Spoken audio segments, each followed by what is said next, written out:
TV조선과 JTBC, 채널A 등이 방통위 재승인 심사에서 기준점을 통과했습니다. 오는 19일로 최종 의결이 연기되긴 했지만 재승인 사실상 확정입니다. 민원련 등 종편 국민감시단은 오늘 채널A 앞에서 재승인 규탄 기자회견을 열었는데요. 방통위가 재승인 심사를 졸속으로 진행해 종편에 면죄부를 줬다는 주장이 터져나왔습니다. 조중동은 이미 좀비 방송이 됐습니다. 정치방송, 좀비 방송화된 이 방송이 박근혜 이명박 정부가 자기들이 정권 연장을 위해서 다시 한번 수혜를 해주겠다고 합니다. 이 피해자는 누굽니까? 국민 여러분들입니다. 우리가 내는 광고료, 우리가 내는 수신료 이런 것들이 결국은 조중동 이 좀비 방송, 정치 방송을 살리는 데 쓰이고 있습니다. 언론 자유를 위해서 다시 한번 나설 때가 아닌가 이런 생각합니다. 국정원과 검찰의 간첩 증거 조작 사건의 실체를 알리는 국민설명회가 지난 주말 청계광장에서 열렸습니다. 설명회에는 국정원에 의해 평범한 일상을 빼앗겨버린 유우성 씨도 함께했는데요. 나는 간첩이 아니다.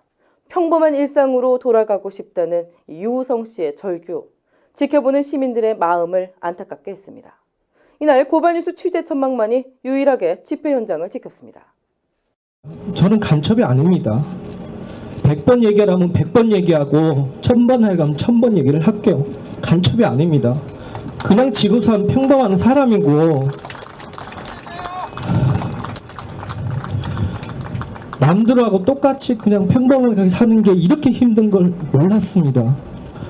계속 왜곡되는 기사들을 저희 가족이나 저를 괴롭히지만 그러나 지금까지 온 거는 사실 하나만 추궁하며 여기까지 왔습니다.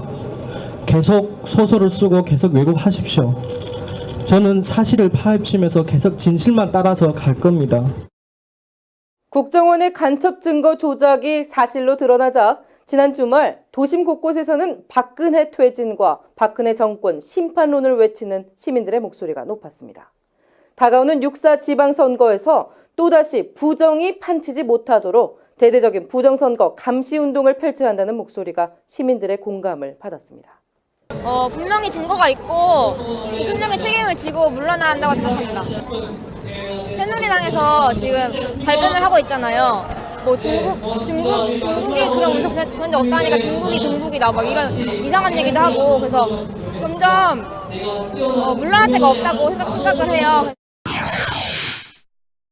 검찰이 국정원 간첩 증거 조작 사건과 관련해 처음으로 국정원 직원에 대해 강제력을 동원했습니다.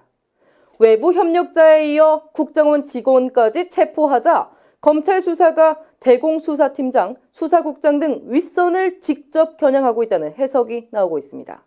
하지만 검찰이 협력자에게 국가보안법상의 날조죄를 적용하지 않은 것을 두고 사건 축소 의혹도 제기되고 있습니다. 검찰이 김 씨에게 날조죄를 적용하면 국정원과 검찰이 증거를 조작한 공범 관계라는 것을 스스로 인정하는 꼴이 돼 부담을 느꼈을 거란 분석도 나오고 있습니다. 한진중공업과 밀양송전탑 공사 현장, 그리고 현대자동차 고공농성 현장 등을 누볐던 희망버스. 지난 주말에는 11번째 희망버스가 3년 동안 유성기업 문제 해결을 위해 싸우고 있는 노동자들을 만나기 위해 충북 옥천으로 향했습니다.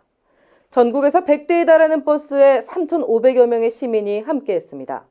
희망버스에 오른 시민들은 비정상적인 사회를 비판하며 거대 자본과 외롭게 싸우고 있는 노동자들에게 조금이나마 힘을 보태고 싶다는 소감을 밝혔습니다. 그동안에 희망버스가 있을 때마다 가야 된다라는 그런 생각은 있었는데 함께하지 못했던 약간 부채감 그런 것도 있었고요. 그리고 알기로는 그 회사 측에서 용역을 동원해서 그 노조원들을 폭행하고 머리가 깨져서 꼬매고 그런 사진들도 봤거든요. 정말 우리나라 사회가 정상적이지 않구나라는 생각을 했어요. 많은 노동자들, 일반 서민들이 웃으면서 생활할 수 있고 그리고 가족들과 편하게 생활할 수 있도록 다만 다른 것이 아니라 모든 사실이 드러난 부분에 대해서 검찰이 빠르게 그 사업주를 처벌을 하고 불법에 대해서 응징을 해야만 모든 시민들이나 노동자들이 편하게 살아갈 수 있을 것 같습니다. 금융당국이 대출 중개업자가 대량 유출된 카드사 개인정보를 시중에 2차로 유통시킨 사실을 알고도 검찰 발표 전까지 아무런 조치도 취하지 않은 것으로 드러났습니다. 2차 유출은 없다고 거짓말한 데 이어 처음부터 이번 카드 사태에 안일하게 대응했다는 비난이 제기되고 있는데요. 검찰 역시도 거짓 진술로 일관한 KCB 직원의 입만 바라보며 부실 수사를 했다는 비판이 이어지고 있습니다.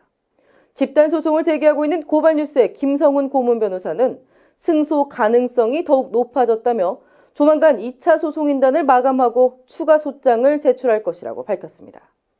지금까지 오늘의 고발뉴스였습니다.